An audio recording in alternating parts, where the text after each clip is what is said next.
반갑습니다. 왕개입니다. 왕왕. 좋은 사료 고르기 영상에 또 댓글이 달렸어요. 비싼 사료가 정말 좋은 사료일까요? 비싼 사료가 좋은 사료라 생각하고 급여를 하고 있는데 왜 비싼 걸까요? 이유가 뭘까요? 두 번째로는 췌장염에 좋은 사료를 추천 부탁드린다고 이렇게 댓글을 달아주셨어요.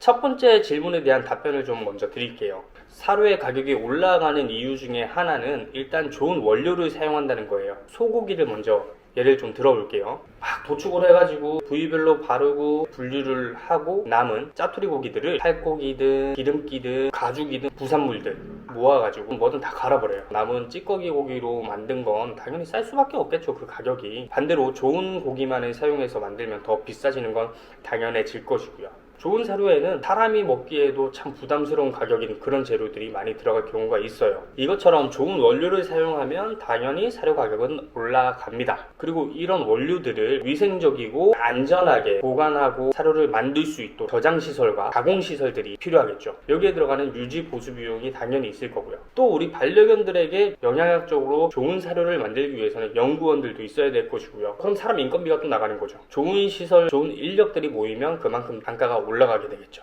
그 다음으로 마케팅 비용입니다. 요즘 TV를 틀면 유명한 연예인들이 나오는 그런 광고가 굉장히 많아졌죠. 그리고 만들어진 사료를 홍보하고 영업을 통해서 판매를 해야 돼요. 뭐 팜플렛도 만들어야 될 거고 이런 것들이 다 마케팅 비용이거든요. 이런 마케팅 비용과 더불어 거품이 많이 붙을 수 있는 그런 요소가 바로 브랜드 네이밍 값이라고 생각을 해요. 같은 제품이더라도 브랜드를 단 제품과 달지 않은 제품, 저 같은 경우에도 그래요. 어떤 제품이든 같은 제품인 걸 알지만 브랜드를 달고 있는 이 제품이 좋지 않을까라는 생각을 하게 되거든요. 그 브랜드를 계속해서 유지하기 위해서는 수많은 마케팅 비용이 들어가게 되는 거죠. 이런 요소들 하나가 모두 사료의 가격을 결정하는 중요한 요소가 됩니다. 사료는요, 속는 셈 치고 한번 사서 먹여보자 이렇게 하시면 안 돼요. 우리 반려견들의 건강과 직결되는 문제입니다.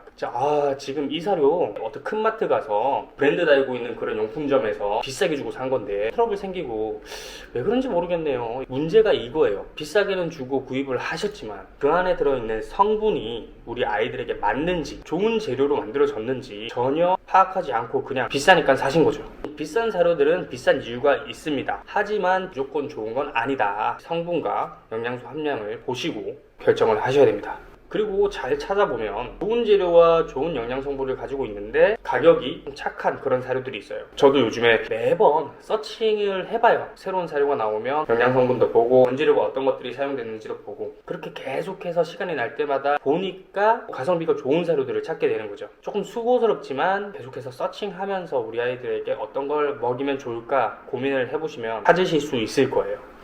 그리고 이 두 번째 질문이 오늘의 핵심일 것 같아요. 췌장염을 앓고 있는 아이들에게 좋은 사료 추천이라고 하셨는데 이런 류의 질문에 답할 때는 제가 항상 밑바탕으로 깔고 가는 게 있어요. 저는 수의사도 아니고 제가 아는 선상에서만 말씀을 좀 드리려고 하는 거고요. 가장 정확한 건 동물병원을 찾아가서 상담 후에 사료를 추천받고 관리 요령을 추천받는 게 가장 좋은 거니까 제가 드리는 말씀은 참고용으로만 좀 받아들여 주셨으면 좋겠어요. 췌장염이 어떤 건지 먼저 좀 말씀을 드려야 되는데 췌장에서는 뭐 인슐린 같은 성분을 만들어 가지고 혈당을 좀 조절하는 역할을 하기도 하고요. 그 다음에 소화효소를 만들어서 우리 아이들이 먹은 음식을 소화하는 데 도움을 주는 그런 장기 중에 하나죠. 그런데 이 췌장에서 만들어진 소화효소가 췌장까지 소화를 하면 안 되거든요. 근데 췌장을 소화시키는 거예요. 가장 흔한 증상으로는 구토와 설사가 있겠고요. 복통, 배에서 막 꾸룩꾸룩 소리 나고 아파도 티를 안 내는 아이들이 대부분이에요. 자기가 아픈 부위를 숨기려고 하는 본능이 있습니다.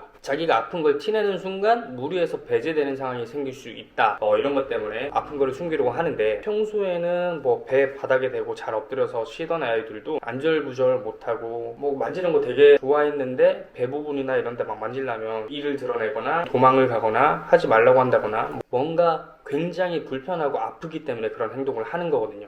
이 췌장염은 포화지방으로 인해서 일어난다고들 해요. 쉽게 말씀드리면 그냥 기름진 음식, 다량의 지방들이 막 들어왔을 때 얘네들이 소화효소를 너무 많이 분비하게 되면서 일어난다고 하는데 제가 전에 있던 직장이 애견 파크였는데 펜션도 있었어요. 애견 펜션. 그럼 펜션의 꽃은 뭐예요? 바베큐. 그릴에다가 고기를 쫙쫙 굽습니다. 강아지들을 어떻게 하고 있어요?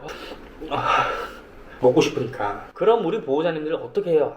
그래, 놀러 왔는데 너도 기분 내야지. 넌 특별히 소금 간 안 하고 구워줄게. 삼겹살 맛있겠다, 목살 맛있겠다, 소고기 이거 어떻게 하냐. 잘 구워서 평소에 몇 배로 막 급여를 하세요. 새벽에 애들이 낑낑거리고 설사를 하고 구토를 하고 난리가 나요. 재밌게 놀러 왔다가 24시간 병원 찾아가시고 막 이래요. 그 새벽에 대부분이 급성 췌장염 때문에 그렇게 병원에 가시는 거예요. 췌장염이 완화되기 위해서는 가장 좋은 방법은 일단은 금식이에요. 금식을 하면서 쇠액을 맞으면서 췌장과 이 소화기관이 스스로 건강을 회복할 때까지 기다려주는 게 가장 정확한 방법이거든요. 그런데 이 췌장염이 관리를 잘 하지 않으면 정말 재발되기 쉽습니다. 어느 정도 회복이 됐다 싶으면 식단 조절을 시키면서 이렇게 관리를 좀 해줘야 되는데 참 많이 돌아왔네요. 이제 사료 얘기가 나와요. 췌장염이 걸린 아이들 같은 경우에는 지방이 굉장히 낮게 함유된 사료들을 급여해야 됩니다. 더불어서 단백질 함유량도 너무 높은 사료는 좀 피하셔야 된다고 알고 있어요. 단백질과 지방 함유량이 낮은 사료들은 탄수화물 함량이 높을 수밖에 없어요. 어쩔 수가 없습니다. 어쩔 수 없이 췌장염이 빨리 치료되기를 바라면서 췌장염에 걸린 아이들에게 추천하는 사료가 병원 가면 로우팻 이라고 적힌 사료들이 좀 있어요. 그런 사료들이 의사 선생님들께서 처방을 해주시는 처방 사료들이 좀 있습니다.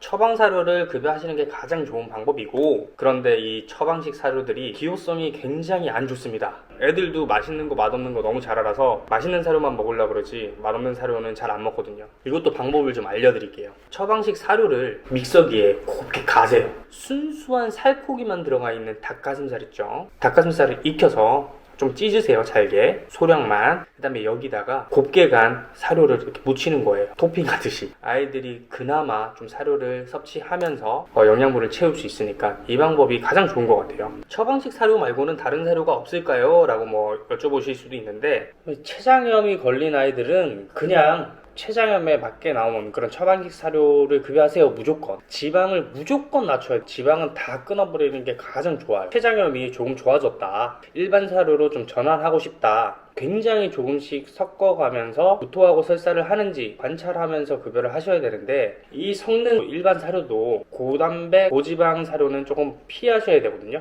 섞어서 급여할 만한 사료는 전 이거를 조금 추천드릴게요. 나우 어덜트 사료인데 섞어서 급여하는 거예요. 조단백이 27%고요. 조지방이 13%예요. 다른 사료에도 지방 함유량이 좀 낮은 사료, 오리진 피트앤트림, 이건 다이어트 사료죠. 지방이 13%지만 조단백이 42%예요. 단백질도 조금 낮춰서 오리진 피트앤트림 이런 것보다는 나우 그레인프리 어덜트가 좀 좋지 않을까, 일반 사료 중에서는 그렇게 생각을 하고 있습니다. 하지만 무조건 바로 바꾸시면 안 되는 거 기억하시고요. 조금씩 섞어서 우리 아이들의 증상과 호전 상태를 관찰하시면서 급여를 하셔야 되고요. 다시 한번 말씀드리지만 췌장염은 재발 위험이 굉장히 높아요. 그렇기 때문에 평소에도 우리 반려견의 식습관을 잘 챙기시면서 급여를 하셔야 돼요. 굉장히 중요한 건데 제가 빼먹은 게 있더라고요. 그래서 이렇게 추가 촬영을 하고 있습니다. 췌장염을 앓고 있는 친구들 같은 경우에는 평소에 아침 저녁 이렇게 2번으로 나눠서 사료를 급여했다면 하루 4번 또는 6번 이런 식으로 아주 소량씩 여러 번 급여를 해주시는 게 좋습니다. 평소에 사료량처럼 먹게 되면 소화가 너무 힘들어요. 물도 자주 섭취할 수 있게 도와주시고, 물을 너무 안 먹는다 그러면 주사기를 이용해서라도 음수량을 좀 늘려주실 수 있도록 그렇게 해주셔야 됩니다. 그나저나 지금 또 새벽 2시를 향해 달려가고 있습니다. 졸리기 시작했지만 화이팅!